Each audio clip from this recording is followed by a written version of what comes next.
Hi viewers, welcome to Shiva talks. నేను మీ Shivani. And crazy update అయితే మాత్రం వచ్చింది. మెగాస్టార్ చిరంజీవి గారు హనుమాన్ చిత్రంలో ఉన్నారా? ఇదైతే మనకి డైరెక్టర్ చేసిన కామెంట్స్ ఇప్పుడు ప్రస్తుతానికి అయితే మనకి నెట్ లో బాగా హల్చల్ చేస్తుంది. హనుమాన్ చిత్రంలో చిరంజీవి గారు ఉన్నారా లేదా అనేది తెలుసుకోవాలి అంటే మాత్రం సంక్రాంతికి రిలీజ్ కాబోతున్న హనుమాన్ సినిమా అయితే చూడాలి. ఆ సినిమా చూసేంత వరకు అయితే మనకి నేను ఏ క్లారిటీ చెప్పలేను అని చెప్పి డైరెక్టర్ ఒక సస్పెన్స్ అయితే వదిలారు. అసలు దీనికి సంబంధించిన పూర్తి అప్డేట్ అయితే మనకి ఒకసారి చూద్దాం.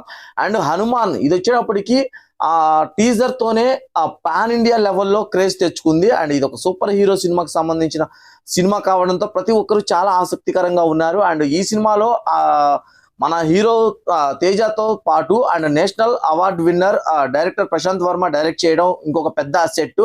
అండ్ దీంతో పాటు విజువల్స్, హనుమాన్కు సంబంధించిన విజువల్స్ కూడా ట్రైలర్ లో చాలా బాగా ఆసక్తికరంగా ఉన్నాయి. ఆ ట్రైలర్ లో ఆ హనుమాన్ విజువల్స్ చూసినప్పుడు, ఆ కళ్ళు చూసినప్పుడు చాలా మందికి కూడా అది చిరంజీవి గారి కళ్ళే అనే చాలా మంది అనుకున్నారు. ఆ కళ్ళు చూసినప్పుడు ప్రతి ఒక్కరు కూడా చిరంజీవి గారి కళ్ళే అనుకొని కొంత అనుమానంగా ఉంది. అది చిరంజీవి గారా కాదా అని తెలుసుకోవాలని చాలా మంది ఆత్రంగా ఎదురు చూస్తున్నారు. అలాంటిది ఒక అప్డేట్ అయితే మరి ప్రశాంత్ వర్మ లేటెస్ట్ గా ఆయన ఇచ్చిన ఇంటర్వ్యూలో అయితే మనకి ఒక హింట్ అయితే ఇచ్చారు. ఆ ఇంటర్వ్యూలో ఆయన చెప్తూ ఈ సినిమాలో మెగాస్టార్ చిరంజీవి గారు ఉన్నారా లేరా అనేది నేను ఇప్పుడైతే చెప్పలేను, కానీ ఆ పాత్ర కనుక నిజంగా చిరంజీవి గారు చేసి ఉంటే చాలా బాగుండేది. మరి ఆ పాత్ర ఎవరు చేశారు ఏంటి అనేది నేను ఇప్పుడు చెప్పను. మీకు జనవరి 12న మన సినిమా రిలీజ్ అవుతుంది. ఆ రోజు సినిమా చూస్తే మీకే అర్థం అవుతుంది ఆ పాత్ర ఎవరు చేశారు ఏంటి అనేది.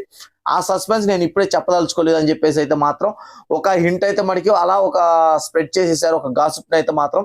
ఇది విన్న తర్వాత ఇక మెగాస్టార్ ఫ్యాన్స్ కి అయితే మాత్రం ఇది మరింత బలాన్ని తీసుకొచ్చింది. మెగాస్టార్ చిరంజీవి గారు కూడా హనుమాన్ సినిమాలో ఉన్నారు, హనుమాన్ క్యారెక్టర్ చేసింది మెగాస్టార్ చిరంజీవి గారే అని చెప్పి ఒక బలాన్ని అయితే చేకూర్చారు అని చెప్పొచ్చు. మరి ఇది పబ్లిసిటీ కోసం వాడుకున్నారా, నిజంగానే మెగాస్టార్ చిరంజీవి గారు హనుమాన్ సినిమాలో హనుమాన్ క్యారెక్టర్ చేశారా అనేది మాత్రం సినిమా రిలీజ్ అయిన తర్వాత చూద్దాం. ఏది ఏమైనా కానీ హనుమాన్ ఆంజనేయ స్వామి అంటే చిరంజీవి గారికి చాలా అభిమానం కాబట్టి మేబీ చేసి ఉండొచ్చు అని చెప్పి చాలా మంది నిజమేనేమో అనుకుంటున్నారు. కానీ ఏది ఏమైనా కానీ అది నిజమా అబద్ధమా, నిజంగానే చిరంజీవి గారు హనుమాన్ సినిమాలో ఉన్నారా లేదా అనేది మాత్రం హనుమాన్ సినిమా రిలీజ్ అయిన తర్వాత చూస్తే అర్థమవుతుంది. చాలా సినిమాలు సంక్రాంతి బరిలో ఉన్నా కానీ వాటన్నిటిని తట్టుకొని హనుమాన్ సినిమా నిలబడుతుంది అని సినిమా ప్రొడ్యూసర్ అండ్ డైరెక్టర్స్ అయితే మరి చాలా బలంగా ఉన్నారు. ఈ సినిమాని మైత్రి మూవీ మేకర్స్ వాళ్ళు నైజాం రైట్స్ ని తీసుకొని నైజాం ఏరియా మొత్తం కూడా రిలీజ్ చేస్తున్నారు. అదే రోజు గుంటూరు కారం సినిమా కూడా రిలీజ్ అవుతుంది. చూడాలి మరి థియేటర్స్ ప్రాబ్లం ఎలా ఉంటుందో, మరి కలెక్షన్స్ ఏమాత్రం ఎఫెక్ట్ అవుతుందో చూడాలి. ఎనీవేస్, ఇలాంటి మరిన్ని సినిమా అప్డేట్స్ కోసం మన శివ టాకీస్ ఛానల్ సబ్స్క్రైబ్ చేసుకోవడం మర్చిపోవద్దు. Thank you for watching this video.